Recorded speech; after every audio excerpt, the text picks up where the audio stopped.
सूची आहे तीन लिस्ट, त्याला युनियन लिस्ट, स्टेट लिस्ट आणि कन्करंट लिस्ट असं म्हणतात.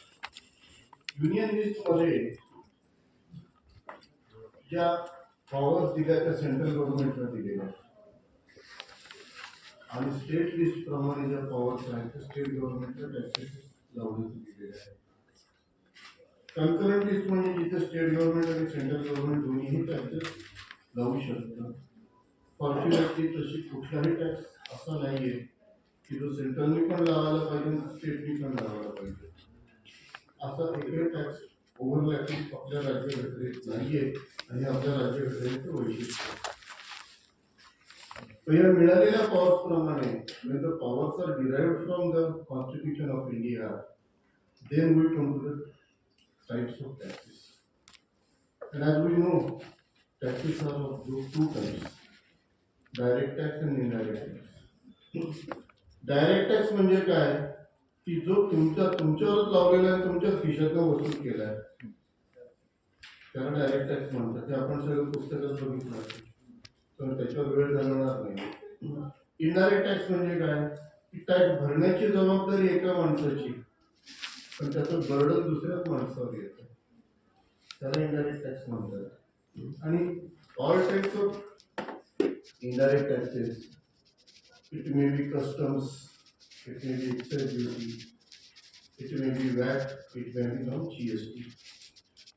These are all indirect taxes, and the major direct taxes are only two. That is income tax, wealth tax, and gift tax is also abolished. So these are the taxes, and there was a time that the number of taxes in India were more than the number of students in this college. एवढे taxes गोळा केले जात होते आणि हे एवढे जेव्हा taxes आपण गोळा करत होतो ते खरं तर आपल्यालाच माहिती नव्हतं आपण किती टॅक्स भरतोय ते. We were not aware that how much taxes we are paying. आणि मराठीत म्हणताना अज्ञानात सुख असतं म्हणून आपण सुखी होतो. आता काय झालं की आपल्याला नॉलेज मिळायला लागलं आपण किती टॅक्स भरतो, कुठले भरतो, त्यामुळे आपल्याला दुःख होतं ना. एक काळ असा होता की इन्कम टॅक्स सोडून द्या, आपण फक्त इनडायरेक्ट टॅक्सेस हे करू की there was a time that we were paying 58% on the taxes on the imported goods and almost 45% taxes on the domestic goods, local goods. मग हे कसे व्हायचे तर मॅन्युफॅक्चरिंगवर एक्साइज ड्युटी आहे, वस्तू तयार झाली की एक्साइज ड्युटी भरायची, वस्तू विकली की सेल्स टॅक्स भरायचा. पण ती वस्तू जेव्हा बाजारात येते एका गावातून दुसऱ्या गावात जाते त्यावेळेस ऑक्ट्रा भरायचा.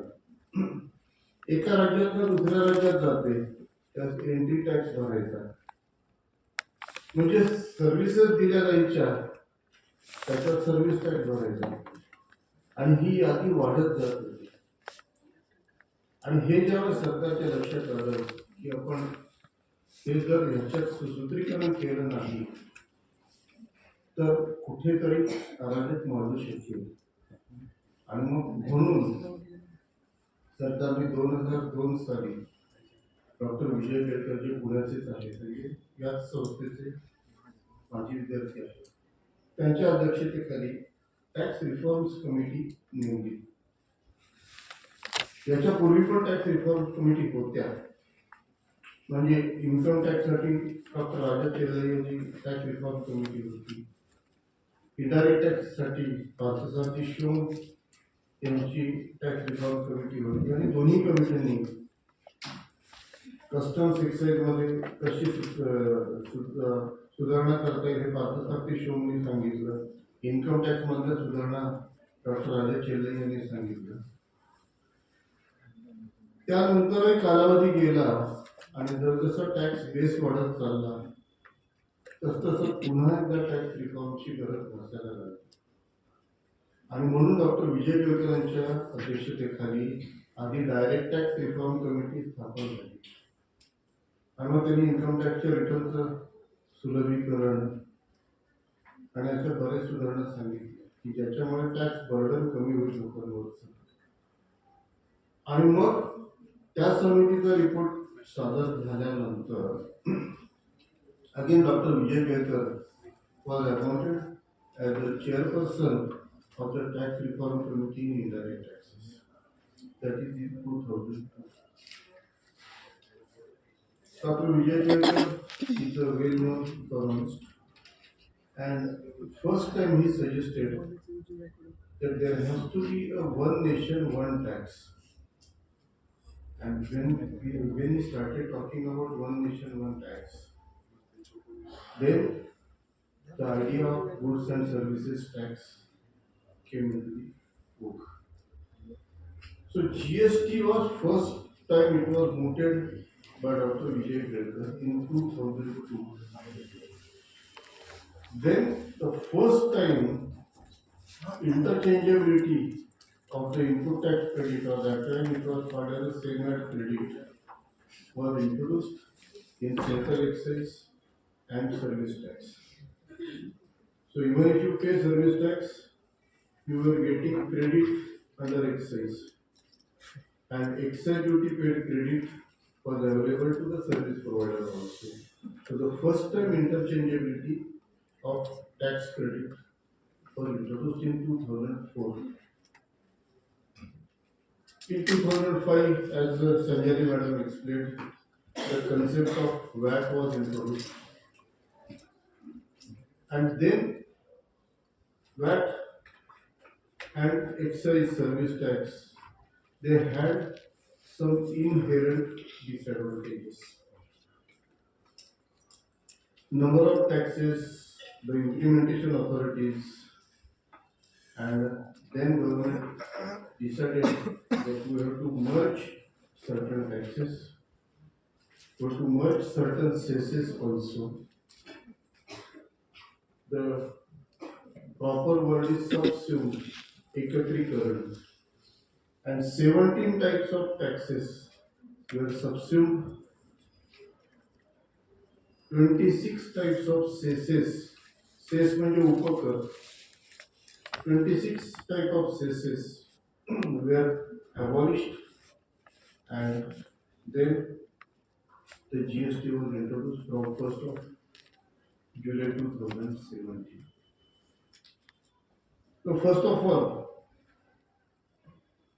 GST is an indirect tax, and why government does indirect taxes? There are certain reasons.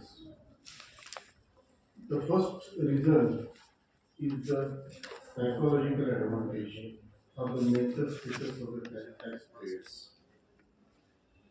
Now, how it is helping government? In the direct tax, तुम्ही ज्यावेळेस बजेट बघता, तुमच्या सगळ्यांची नजर कशावर असते की इन्कम टॅक्समध्ये लिमिट किती वाढवलं आणि बेनिफिट किती मिळालं असते ना. आणि इन्कम टॅक्सवरचं एकदा आपल्या अर्थमंत्र्यांचं भाषण संपलं की 50% का 60% लोक टीव्ही बंद करतात, त्याचा आपल्याला युट्यूबवर जातात, कुठेतरी एक चॅनल वगैरे बघत असतात. इनडायरेक्ट टॅक्सेसला कोणी महत्वच देत नाही, कारण मी जे सांगितलं तुम्हाला की अज्ञानात सुख असते. मग इनडायरेक्ट टॅक्सेसचा हा ऍडव्हान्टेज काय आहे, तर आपल्या खिशातला टॅक्स किती जातो हे आपल्याला कळत नाही, आणि ज्याच्यावर जबाबदारी असते तो काय विचार करतो की जीएसटी 5% असतो नाही तर 12% असतो, माझ्या बापाचं काय जातं, मी तर वसूल करूनच भरणार आहे. म्हणजे जो टॅक्स खरा टॅक्स पेअर असतो त्याच्या खिशाला कात्री लागत नाही, तो आपल्या खिशाला कात्री लावतो, आणि ह्याचा ऍडव्हान्टेज सरकार घेतं. आणि म्हणून इनडायरेक्ट टॅक्सेस मध्ये जास्तीत जास्त सुधारणा या लोकांपर्यंत पोहोचत नाही, पण सरकारचा रेव्हेन्यू वाढत जातो. पहिला ऍडव्हान्टेज. दुसरा ऍडव्हान्टेज कॉस्ट ऑफ कलेक्शन. 25-26 जर आपण टॅक्स कलेक्शन बघितलं तर इन्कम टॅक्स आणि कॉर्पोरेट टॅक्स मध्ये साधारण 22 लाख कोटी रुपये जमा होते आणि जीएसटीच्या माध्यमातून 25 लाख कोटी रुपये जमा होते सरकार गोळा करणार. आता 25 लाख कोटीवर 25वर किती शून्य द्यायचे ते जरा तुम्ही कुठेतरी बघून सांगाल तुम्हाला. 25 लाख कोटी 22 लाख कोटी रुपये या मोठ्या रक्कम आहेत आणि त्याच्यात कॉस्ट ऑफ कलेक्शन जर बघायला गेलं तर डायरेक्ट टॅक्स मध्ये कॉस्ट ऑफ कलेक्शन 4.64%. म्हणजे 22 लाख कोटीच्या 4.64% हे फक्त टॅक्स कलेक्शनवर खर्च होतं. शेकडो कोटी रुपये जातात. वेळेला जीएसटी मध्ये 25 लाख कोटी रुपये जेव्हा सरकारच्या तिजोरीत जाणार आहे त्यास कॉस्ट ऑफ कलेक्शन 1.62%, निम्म्यापेक्षा कमी. मग हा जो हजारो कोटीचा डिफरन्स आहे इट मॅटर्स अ लॉट. आणि आपण कॉमर्सचे विद्यार्थी आहोत, कॉस्टिंग शिकतो आपण. हा 25 लाखावर जो काय 2.02% डिफरन्स आहे कॉस्ट ऑफ कलेक्शनचा, हा सरकारचा फायदा आहे. आणि कोणीही कुठलंही सरकार असो ते शेवटी सरकार कॉस्ट इफेक्टिव्हनेस हा बघणारच. हा दुसरा मोठा ऍडव्हान्टेज इनडायरेक्ट टॅक्सेसचा. तिसरा जो आहे तो टॅक्स इव्हेजन कमी असतं.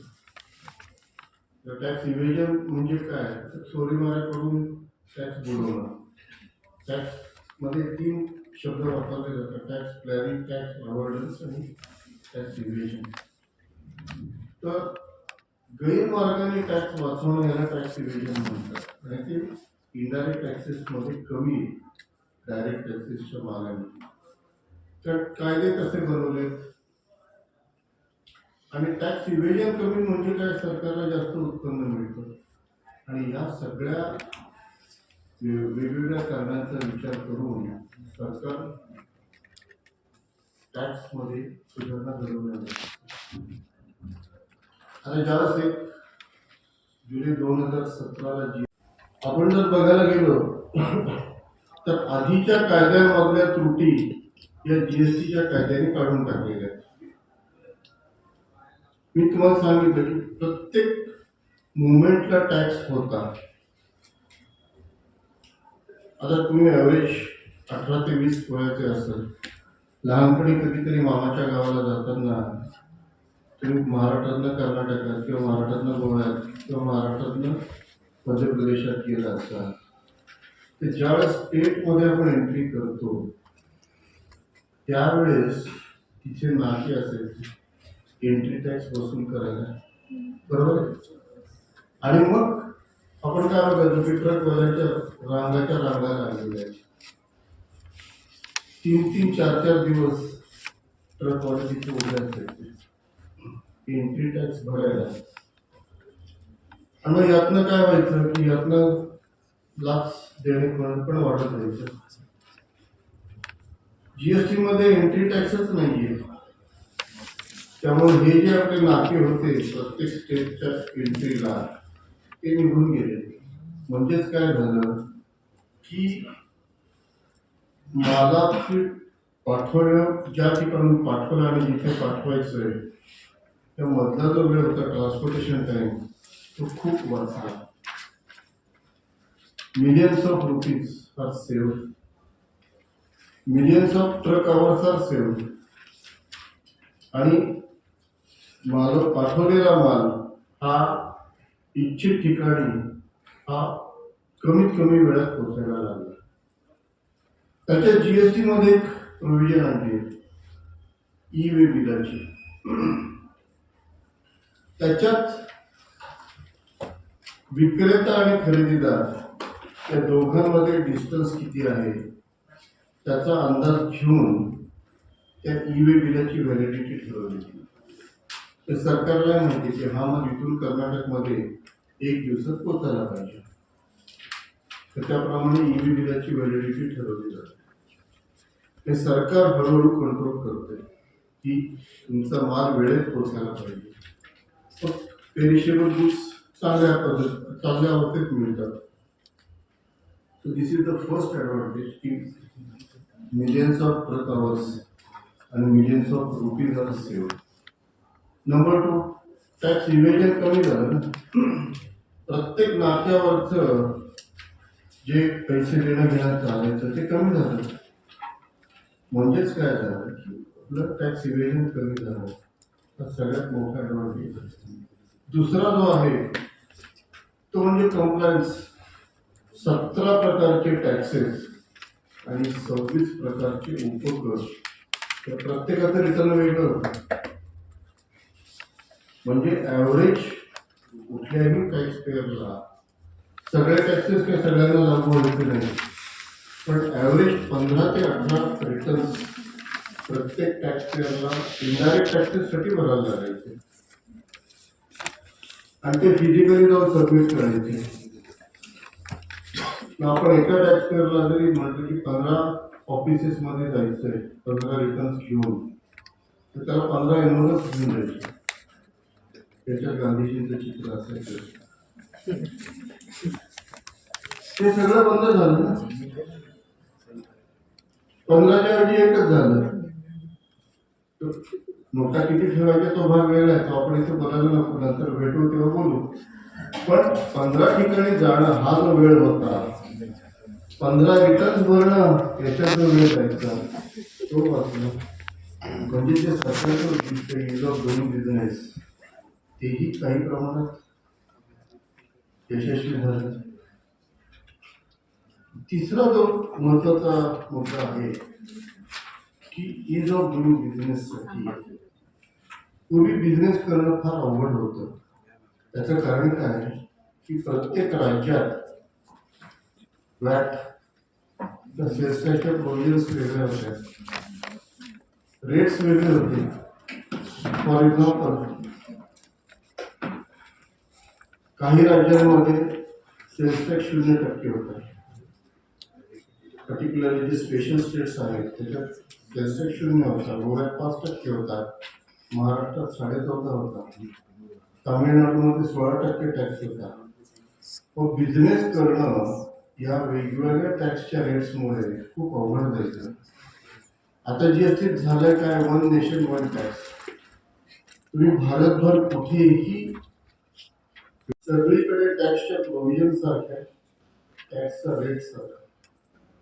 मग यांनी काय झालं की ह्या वन नेशन वन टॅक्समुळे दोन महत्वाचे इफेक्ट्स होते. एक तर बिझनेस करणं खूप सोपं झालं. Now sitting in Pune, anybody can sell his commodities to Guwahati or Kanyakumari. So tax is same, but at the same time there is a more competition. किंवा पुण्यात जर माणूस पुण्यापासून जर गुवाहाटीला माल विकू शकत असेल तर गुवाहाटीचा माणूस हे पुण्यात तिथे बसून माल विकू शकतो.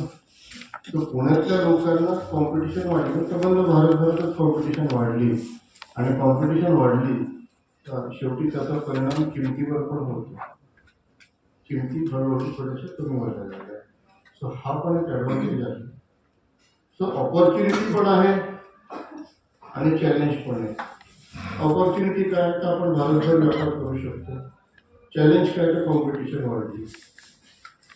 पण आणि ऑपॉर्च्युनिटी आणि चॅलेंज हे काही बरोबरीतच जातात. Opportunities never come alone, they come along with challenges. आणि हे चॅलेंजेस जर तुम्ही पार पाडले तर तुमचा बिझनेस फ्लरिश होऊ शकतो. ते बेसिक प्रिन्सिपल जे आहे ते लक्षात घ्यायचे.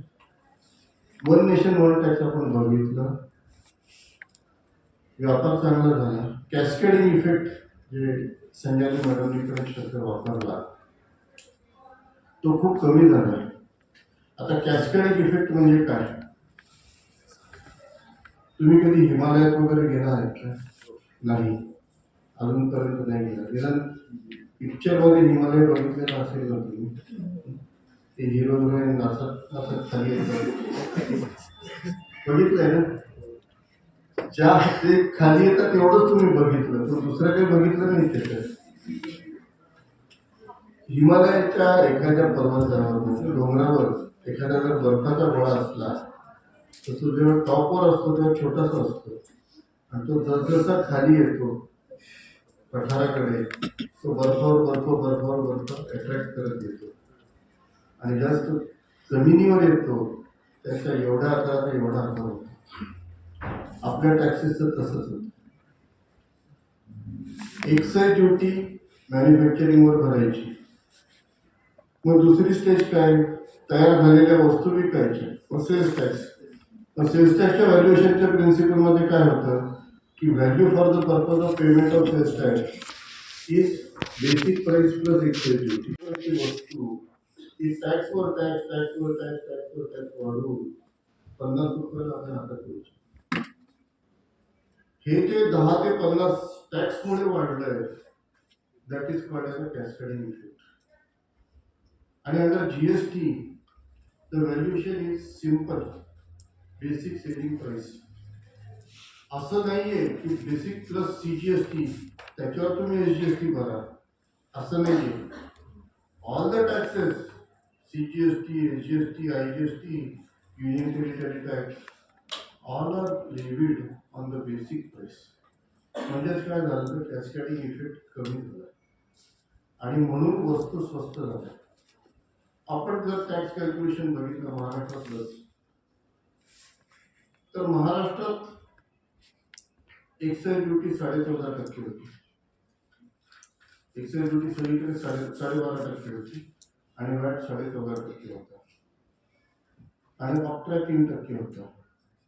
मग हे 12.5, 12.5, 14.5 आणि 3 हे साधारणपणे 30 ते 31% आपण टॅक्स भरायचो. जीएसटी मध्ये हायएस्ट रेट काय होता, 28%.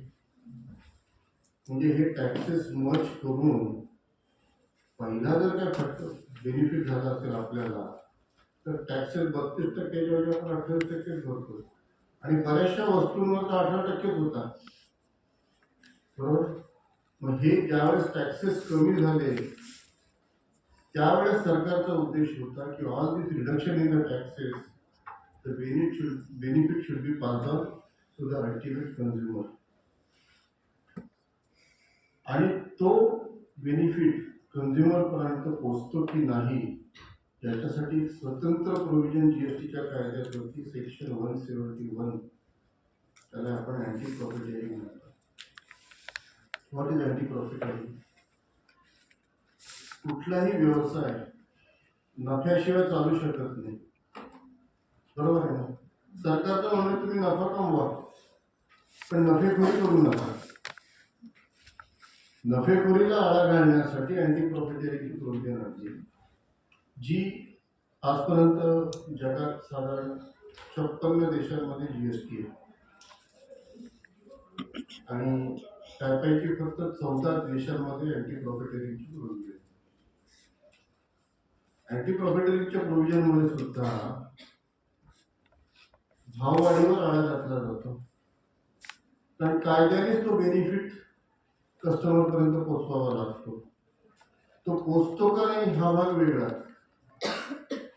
साधी गोष्ट, जीएसटी 2.0 मध्ये सिमेंटचा जीएसटीचा रेट हा झाला 28%. म्हणजेच काय झालं की 10% जीएसटी कमी झालं सिमेंटवर. आता कुठल्याही कन्स्ट्रक्शन मध्ये साधारण 50 ते 60% हा सिमेंटचा वापर असतो, बरोबर आहे. मग जरी 60%वर 10% म्हटलं तरी 6%नी बांधकामाच्या किमती कमी व्हायला पाहिजे. तुम्ही बघितले एका तरी बिल्डरने किंमत कमी केली, बढाया आहे ना. सो हे अँटी प्रॉफिटेरिंगचा जो क्लॉज आहे तो जर व्यवस्थित इम्प्लिमेंट केला सगळ्या बांधकामाच्या किमती 6 ते 7% कमी व्हायला पाहिजे. तर हे जे मेकॅनिझम आहे ते ऑन पेपर आहे, इम्प्लिमेंटेशन हा वेगळा भाग आहे, आपण त्याच्याबद्दल बोलणार नाही. पण प्रोव्हिजन अँटी प्रॉफिटेरिंगची आपल्या कायद्यात आहे आणि त्याप्रमाणे आता ज्यावेळेस जीएसटी 2.0ला बऱ्याचशा औषधांवरचे टॅक्सेस हे 12% ते 5% झाले, तर लगेच एमआरपी बदलायला लागले. बघितलं असेल बरोबर आहे ना? So that was the effect of anti profiteering. So anti प्रॉफिटेरियनचा इफेक्ट आहे, पण काही क्षेत्र जे आहे बांधकाम क्षेत्र त्यांना कुठलेच कायदे लागू नसतात, ते नाही वापरत. पण जे काही जीवनावश्यक वस्तू आहेत त्या सगळ्याचे दर हे कमी झाले आणि त्याचे भावही कमी झाले. That is only because of anti profiteering law. हा दुसरा जीएसटीच्या कायद्याचा महत्वाचा भाग आपण समजून घ्यायला पाहिजे. तिसरा जो आहे तो interstate transfer of goods. IGST हा टॅक्स नाही. IGST is not a tax. It's a basically self compensative account. म्हणजे वर्षाअखेर सरकारच्या अकाउंट्समध्ये आयजीएसटीचा इफेक्ट 0 व्हायला पाहिजे. कारण आयजीएसटी ज्यावेळेस सरकार गोळा करतंय करून तिकडे जाताना ते त्या स्टेटमध्ये विकताना त्या आयजीएसटीचं रूपांतर परत सीजीएसटी आणि एसजीएसटी मध्ये होतं.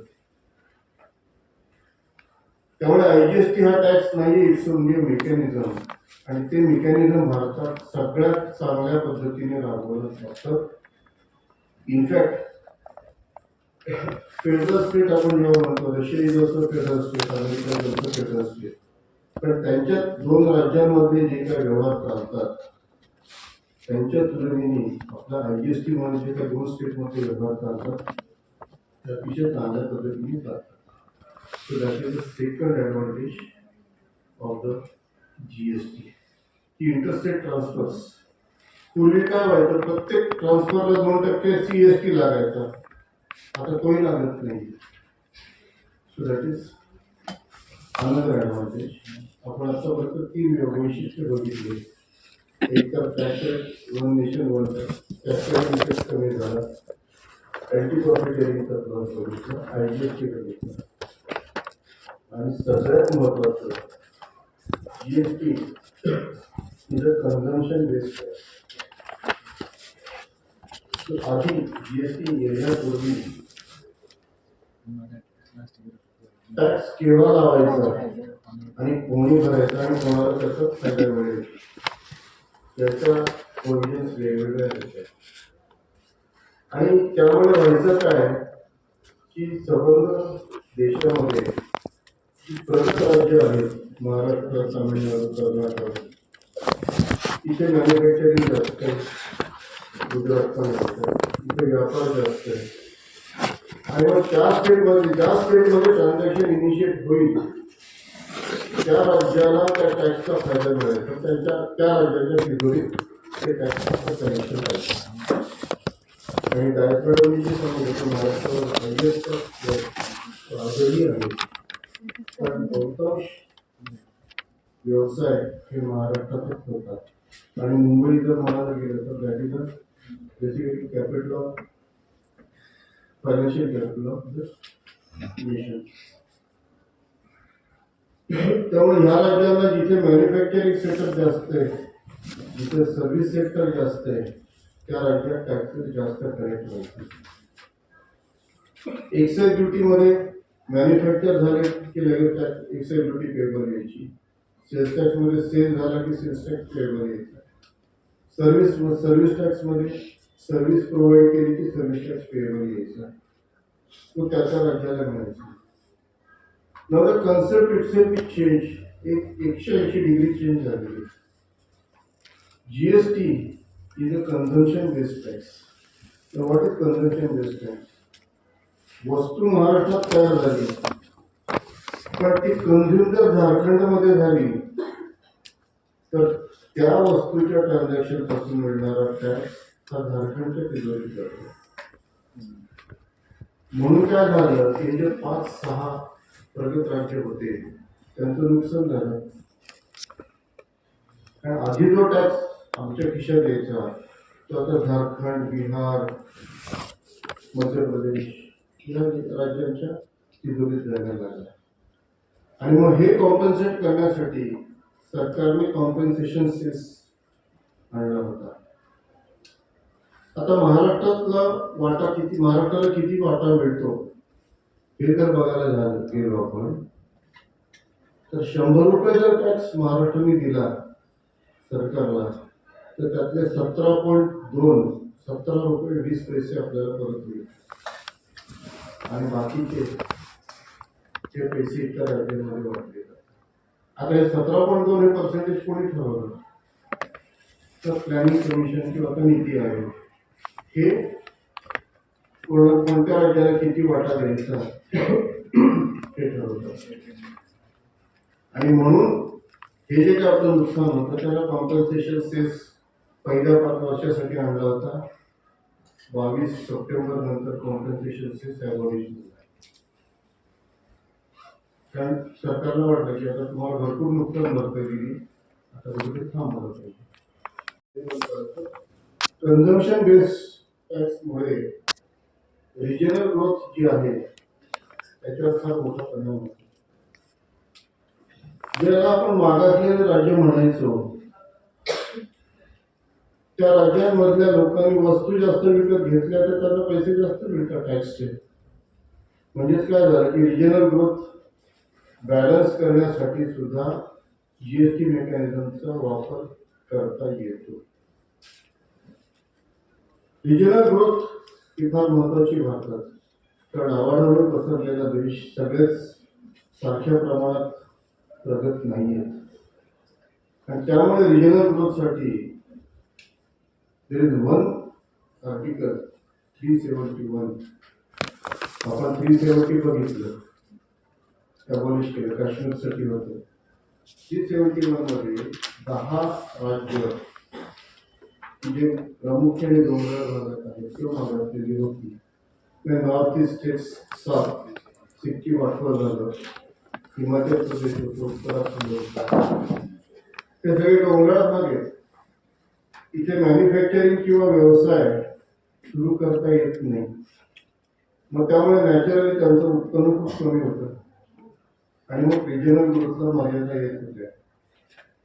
या कन्झम्पशन बेसमुळे त्यांचं उत्पन्न तर वाढलं, पण यापूर्वी 10 वर्षाचा एक्साईज हॉलिडे या 10 स्टेटमध्ये गेला होता. म्हणून बरेचसे कारखाने आपण जर बघितलं तर हिमाचल प्रदेशमध्ये परवानू, बड्डी किंवा उत्तराखंडमध्ये हरिद्वार, पंतनगर या ठिकाणी कारखाने सुरू झाले.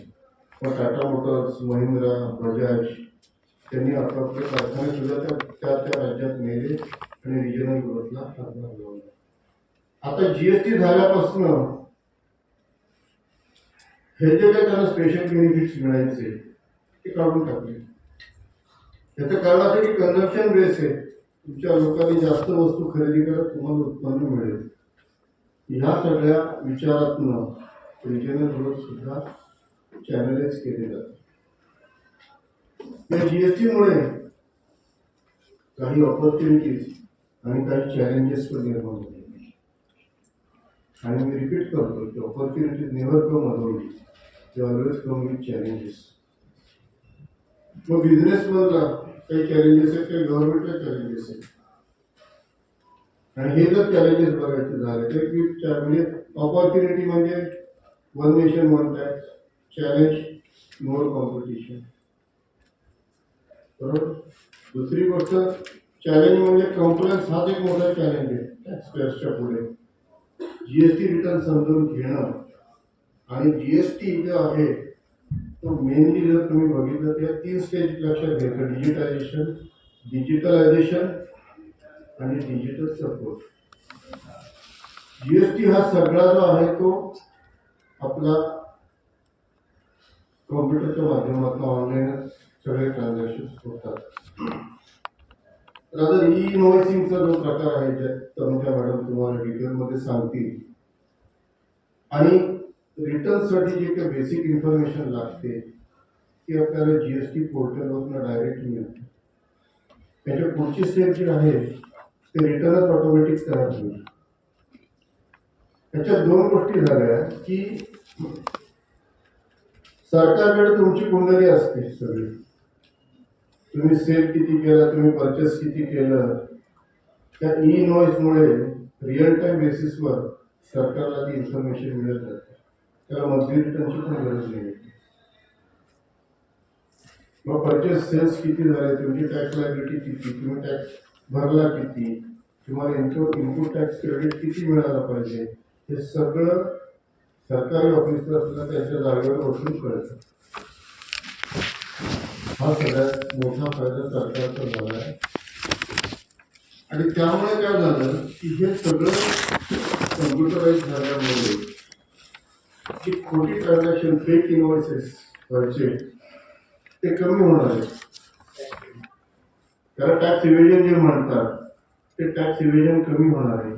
तर तुमची प्रत्येक हालचाल सरकारला तिथे बसल्या बसल्या दिसते. मग विदाउट मुवमेंट ऑफ गुड्स तुम्ही इनवॉइस जनरेट केलं तर मग ईवे बिलाचे पण माहिती मिळते. E-way bill is for invoice जागेवर बसूनच मिळतं. क्रेडिट कोणी घेतलं हे कळतं. आणि ह्या पद्धतीने टॅक्स इव्हेजन जे आहे ते कमी व्हायला लागलेलं. किंवा सगळ्यात मोठा ॲडव्हान्टेज गव्हर्नमेंटला झाला. या पद्धतीने काही ऑपॉर्च्युनिटीज आपल्यासारख्या स्टुडंट्सला आणि रिसर्चर्सला सुद्धा आहेत की impact of GST on various sectors हा एक रिसर्चचा विषय होऊ शकतो. Impact of GST let us say on the transport sector, impact of GST on the agricultural sector, impact of GST on the service sector, impact of GST on the educational sector. ह्याचा अभ्यास करून researcher त्यांचं MPhil PhD सुद्धा करू शकतो. हा मोठी opportunity रिसर्चरला सुद्धा झालेली निर्माण आहे.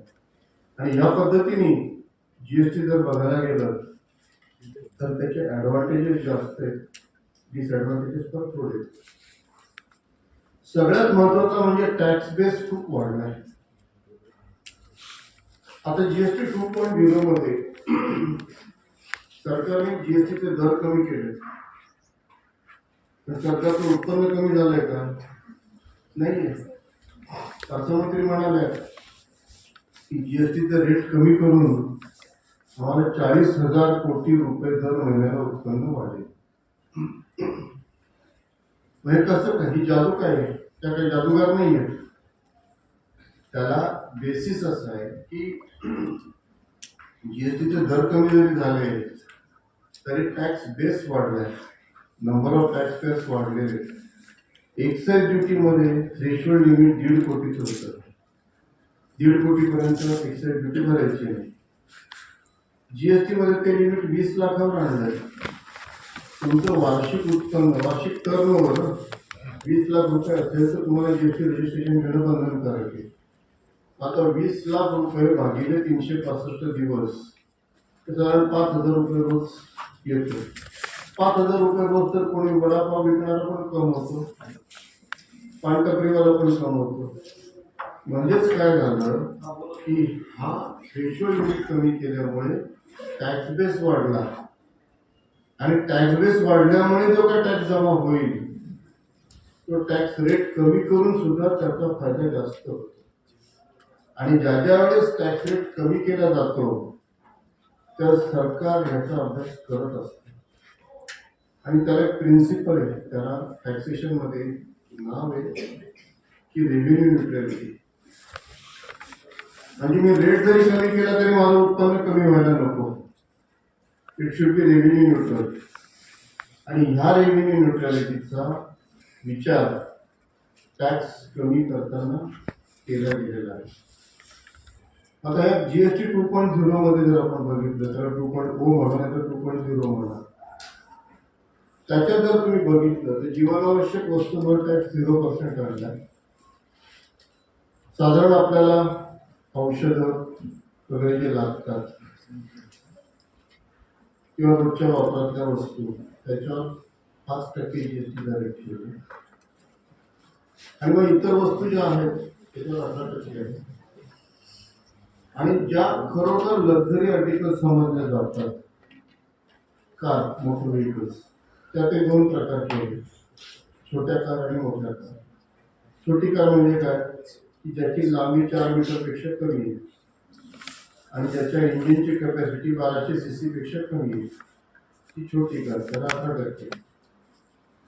आणि ज्याची लांबी 4 मीटरपेक्षा जास्त आहे आणि इंजिन कॅपॅसिटी 1200 HP पेक्षा जास्त आहे, त्याला 40%. या पद्धतीने बायफर्केशन केलं. एक महत्वाचा मुद्दा लक्षात घ्यायचा आहे की आजही जीएसटी मध्ये काही वस्तू नाहीये, काही वस्तूंवर जीएसटी नाहीये, त्याच्यावर जुन्याच पद्धतीने excise duty, watt, state excise duty लागते. अशा कुठल्या वस्तू आहेत तर petroleum products, gas, natural gas, हे एक्साइजच्या कक्षेच्या बाहेर आहेत आजही, की ज्याच्यावर एक्साइजने जीएसटीच्या कक्षेच्या बाहेर त्याच्यावर आजही एक्साइज ड्युटी लागते. आणि दुसरं म्हणजे सगळ्यांच्या आपल्या जिव्हाळ्याची अल्कोहोल फॉर ह्युमन कन्झम्पशन, त्याच्यावरही जीएसटी नाहीये. ह्या वस्तू फक्त जीएसटीच्या कक्षेच्या बाहेर आहे, कारण ह्या वस्तूंवर जर जीएसटी मध्ये आणल्या तर राज्य सरकारचं उत्पन्नच बुडेल. म्हणून दारूवर जे काही उत्पन्न मिळतं ते राज्य सरकारला मिळतं. आणि म्हणून सरकारने काय, आपल्या सरकारची पॉलिसी लगेच लक्षात येते, म्हणून वाईनला लगेच त्यांनी सूट दिली, तर कन्झम्पशन वाढायला पाहिजे. त्याला तुम्ही किती हातभार लावता हा तुमचा प्रश्न आहे, पण सरकारला काहीतरी मदत करणं गरजेचं असतं. तर ह्या वस्तू जीएसटीच्या कक्षेबाहेर आहे. इलेक्ट्रिसिटी नील रेटनी, त्यात होतं काय की जिथे एक्साइज ड्युटी आणि वॅट आपण लागतो किंवा नील जीएसटी असतो, त्यांना इनपुट टॅक्स क्रेडिट मिळत नाही आणि त्यामुळे त्या वस्तूच्या किमती वाढत जातात. म्हणजे माझं स्वतःच एक आर्टिकल छापून आलं होतं की जर पेट्रोलियम प्रोडक्ट्स एक्साइज आणि कक्षेतनं काढून जीएसटी मध्ये आणलं, पेट्रोल, डिझेल, तर त्या किमती, त्या दोन्हीच्या किमती ॲव्हरेज 14 रुपये पर लिटरने कमी होती. पण त्या कमी केल्या तर मग सरकार जगणार कसं? इलेक्ट्रिसिटी नील रेटनी आहे जीएसटीचा रेट, त्यामुळे त्याला कोळसा, मशिनरी जी वापरतात, टर्बाईन म्हणा किंवा बॉयलर म्हणा, त्याच्यावर क्रेडिट मिळत नाही, इनपुट टॅक्स क्रेडिट. जे बेसिक प्रिन्सिपल आहे वॅटचं. तुम्ही तुमच्या वस्तूवर जीएसटी भरला तर तुम्ही खरेदी केलेल्या वस्तूंवर तर जीएसटी तुम्हाला क्रेडिट मिळतो बँक पासबुकातर्फे, आणि नेट डिफरन्स फक्त भरायचा असतो. क्रेडिट न मिळाल्यामुळे काय झालं की कॉस्टिंगचं प्रिन्सिपल लक्षात येईल की लँडेड कॉस्ट ऑफ मटेरियल कसं काढतो आपण, invoice price plus taxes minus input tax credit. मग इनपुट टॅक्स क्रेडिट मिळत नसेल तर तुमची इनपुट कॉस्ट वाढते. मग इलेक्ट्रिसिटीवर जर 5% जरी जीएसटी लावला तर हे 5% जरी वाढले तर एकीकडे 10%, 12% क्रेडिट मिळतं. इलेक्ट्रिसिटीचं मेन इनपुट काय कोळसा, main capital goods, boiler, turbines, याचं क्रेडिटच एवढं होणार आहे ना. किंवा पेट्रोलियम प्रोडक्ट्स, आता जीएसटी 2.0 मध्ये पेट्रोलियमला लागणारे जे काय, पेट्रोलियम प्रोडक्ट्सला लागणारे जे सर्व्हिसेस आहेत त्याचा जीएसटीचा रेट 12 ते 18% केला, किंवा त्या प्रोजेक्टला ऑइल एक्सप्लोरेशनला लागणारे जे कॅपिटल गुड्स आहेत त्याच्यावरच्या एक्साइज ड्युटीचा रेट 12 ते 18 केला.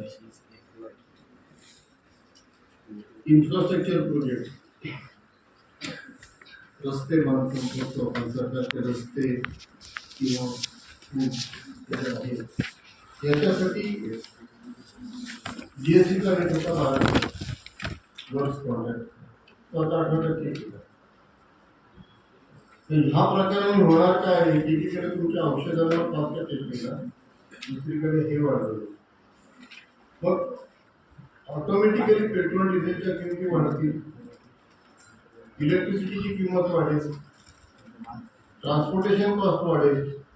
मग हे दोन्हीचं कॉम्पन्सेट झालं. या पद्धतीने सरकारने कॉम्पन्सेट केलंय, पण जे आपल्याला दिसलं ते फक्त रेट कमी झाला. आपल्याला काय दिसलं नाही, जिथे इनपुट टॅक्स क्रेडिट मिळत नाही अशा वस्तूंचे भाव वाढवले गेले, म्हणजे अशा वस्तूंचे जीएसटी क्रेडिट वाढवले गेले. तर या पद्धतीने जर आपण बजेटचा अभ्यास केला किंवा कुठल्याही रिफॉर्मचा अभ्यास केला तर त्याचा इकॉनॉमीवर काय परिणाम होईल हे बघणं फार महत्वाचं आहे. फक्त रेट कमी झाले म्हणून आनंद मानायचा असं नाही, तर त्याचा इम्पॅक्ट टोटल इकॉनॉमीवर काय होईल हा बघायचा आहे. तर जीएसटी 2.0चा हाय प्लस आणि मायनस दोन्ही भाग आहेत. जीएसटी 2.0 मुळे क्लासिफिकेशनचे जे काही प्रॉब्लेम्स होते ते बहुतांशी जातील. क्लासिफिकेशनचे प्रॉब्लेम्स काय होतात, तुमच्या समोर एखादी वस्तू ठेवली, तुम्ही बाजारात गेले आणि फ्लेवर्ड मिल्क घेतलं. फ्लेवर्ड मिल्क मिळतं ना, एनर्जीचं मिळतं, सगळंच मिळतं. मस्तानी घेतलं, मस्तानी म्हणजे काय असतं, फ्लेवर्ड मिल्क असतं त्याच्यात आईस्क्रीम टाकलेलं असतं. आता हे फ्लेवर्ड मिल्क जे आहे हे दूधच आहे, मग त्याच्यावर जीएसटीचा रेट काय होता दुधावर 5%. पण फ्लेवर्ड मिल्क हे कुठल्या तरी ऑफिसरच्या डोक्यात आलं की it is not a flavoured milk, it should not be treated as a milk,